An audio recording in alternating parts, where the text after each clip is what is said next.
everyone, and welcome to Thorough Newspaper Analysis, which is brought to you by LawSikho. So, today we have only one article to be discussed, which is from The Hindu. The title of this article is Sedition Lies in the Effect, Not in Content. Basically, this article talks about the law of sedition, which has been severely misused these days. So, we'll study as to what is the law of sedition, which important case law is associated with this law, and why or in what way has it been misused in the recent times. And secondly, we have the news and flash column for our prelims exam. So if you're also preparing for judicial services examination, you can have a look at the lot of the courses, which is the judiciary test prep course from LawSikho. The link to this course is available in the description box below, and you can download free study material for your own help and preparation as well. Also, you can have and enroll yourself in other courses like for CLAT, All India Bar Exam, SEBI, etc. if you're preparing for these exams as well. And also we have latest edition called as the Limited Insolvency Examination by IBBI. So if you're preparing for this exam, you can have a look at this course too. So this is the multiple choice question from yesterday's discussion. Which of the following is correct about red-eared turtle? Your options are: it is considered as a major threat to native turtle. Second, they produce very fast, that is, they reproduce very fast. Thirdly, they originated around the area of Mississippi River. Or fourth, all of the above. You can write down your answer in the comment section below. So this is the descriptive question for the day. What do you mean by sedition? Discuss how sedition law has been misused by the authorities in the recent times. So here, let's discuss this case, which talks about relooking or overhauling the Kedarnath case. So what actually is the Kedarnath case? Let's first discuss this.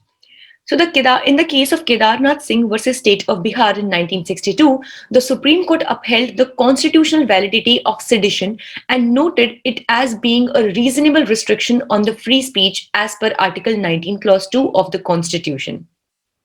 So the citizens have the right to speech as long as it does not incite the people, that is, it does not provoke the people to violence against the government established by law or with the intention of creating public order. So basically, why Kedarnath case is important for keeping the sedition law alive? Because it was in 1962 that by means of this particular case law, the Supreme Court upheld the constitutional validity of the sedition law in our country. Before we get into this discussion, firstly, let's discuss that what do we mean by sedition. So sedition falls under section 124A of the Indian Penal Code.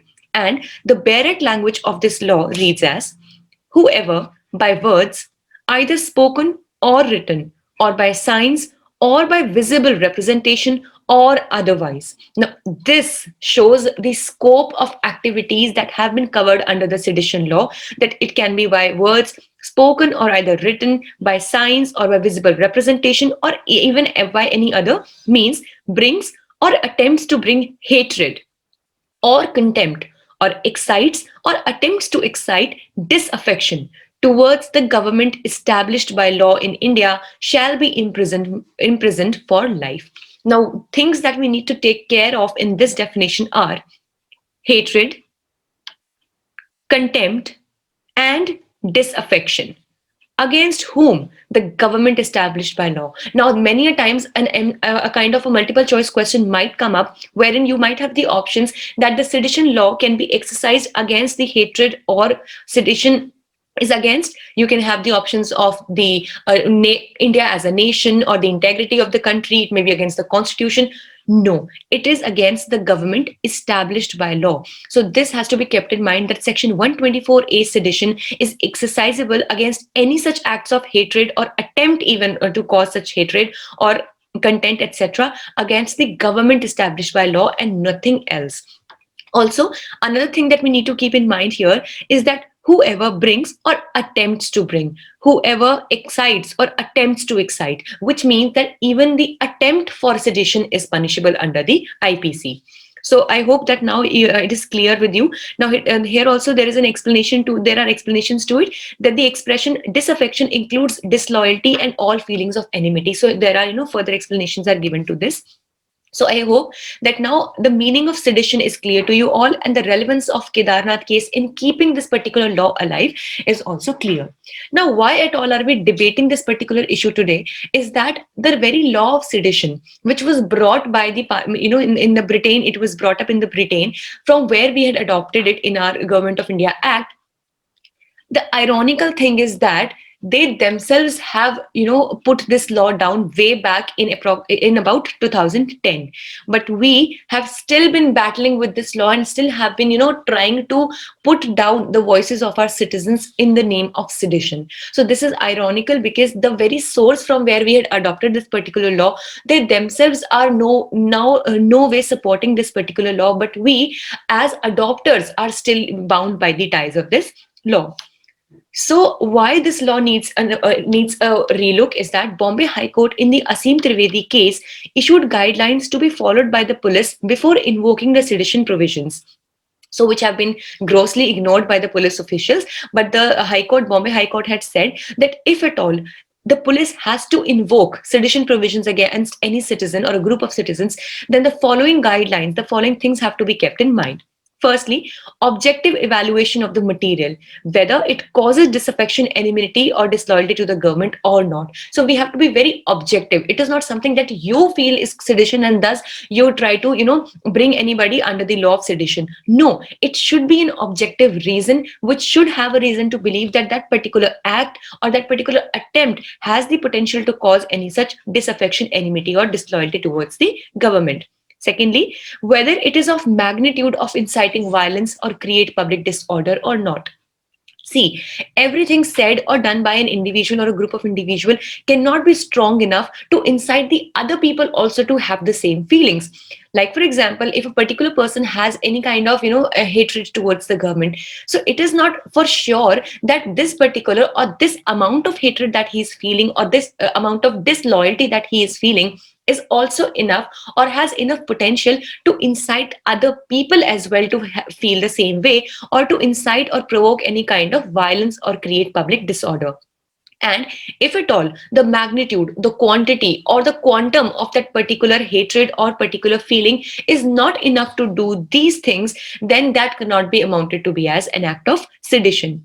Then obtaining legal opinion in writing from law officer. So if at all you have to move against any particular citizen, provoking the or in bringing in the provisions of sedition, then the police must have the legal opinion in writing from the law officer, and compliance with preconditions should be taken place.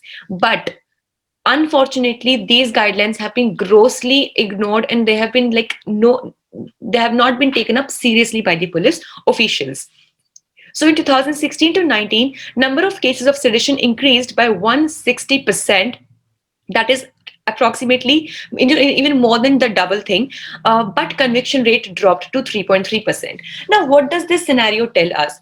That the number of cases against the in the name of sedition they increased by 160%, but the real conviction had dropped to just 3.3%. This shows that the authorities merely were provoking and knowingly inflicting the law of or bringing into action the law of sedition, whereas these trials or these arrests did not really hold merit in the time of real trial when the real trial took place in the court of law, and thus only 3.3% of the cases were considered to be the real cases of sedition, and only these 3.3% of the people have been convicted so far.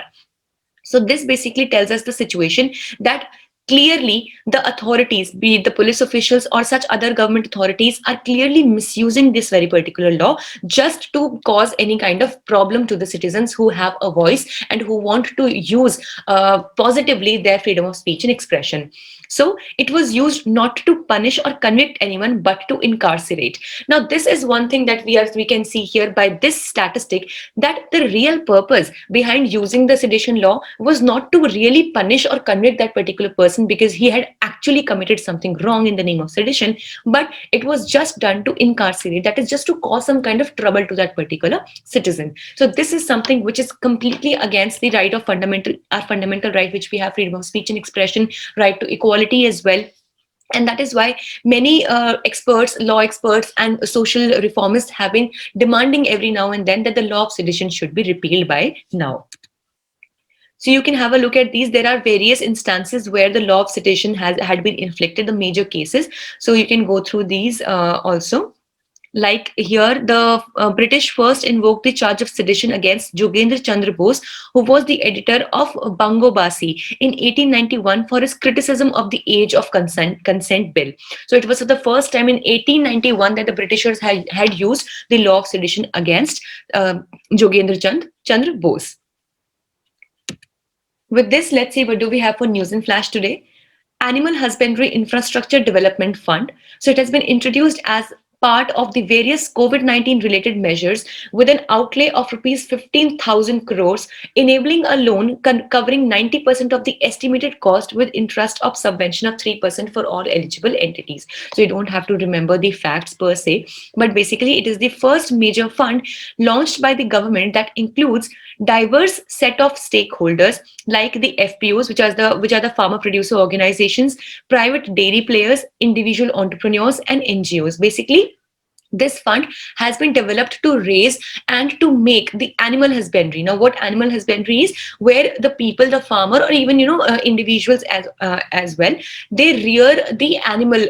It can be cattle, it can be buffalo, sheep, goats, etc. For the various livestock produces that they give. Like for example, the sheep can give us the wool, and buffaloes and cattle give us the milk. They also help us in various farm activities as well.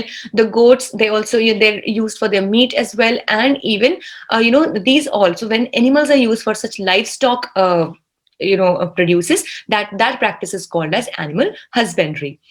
So the significance of this sector is as an allied industry of agriculture. So always keep in mind that animal husbandry is a branch of agriculture.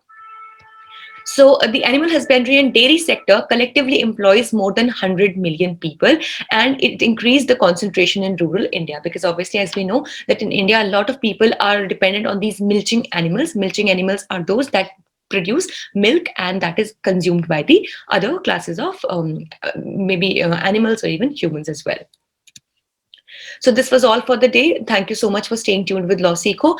Do subscribe to our other channel, which is by the name of CLAT Prep, for other such current affairs updates, which we are coming up shortly on.